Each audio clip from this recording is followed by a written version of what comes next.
Gilas Pilipinas dadaan sa butas ng karayom para talunin ang Latvia mamaya sa kanilang Olympic qualifying tournament.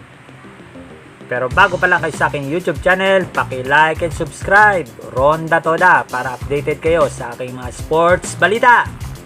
Matinding laban ang kakarapin ng Gilas Pilipinas mamayang gabi kontra sa powerhouse rank number 6 na Latvia.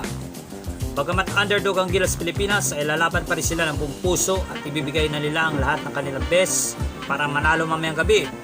Ibang level na ang laruan ng Gilas Pilipinas ngayon dahil puro powerhouse team ang kanilang mga kalaban. Siyempre, sosorpresahin ng Gilas Pilipinas ang Latvia mamaya. Talagang pinagandaan talaga ng Gilas Pilipinas ang laban na ito. May gagawing milagro ang Gilas Pilipinas na hindi makakalimutan ng sambayanang Pilipino na makapaglaro muli sa Olympics ang Gilas Pilipinas. Sa katawan ni Justin Noype Brownlee, walang imposible. Dadalhin niya ang Gilas Pilipinas sa Olympics. Nagawa na niya pabagsakin ang China. Magagawa din niyang pabagsakin ang Latvia para manalo at makapasok sila muli sa Olympics. Talagang pinagandaan at pinagplanuhan ni Coach Tim Cone at ng coaching staff ng Gilas Pilipinas kung paano nila matatalo ang Latvia. Sa pagsisimula ng FIBA Olympic Qualifying Tournament, tinalo ng Latvia ang Georgia sa score na 83-55. Napakasolid talaga ng Latvia at tinambakan nila ang Georgia. Susubukan tibagin ng Gilas Pilipinas ang Latvia.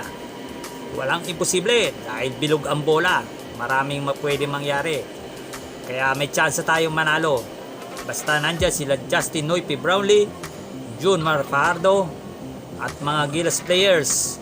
Walang imposible. Basta kayang-kaya ng Pilipinas yan.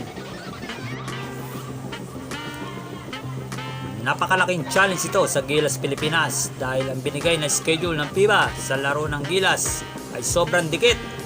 Wala pang 24 oras ay nakatakda naman silang kalabanin ang rank number 23 na Georgia.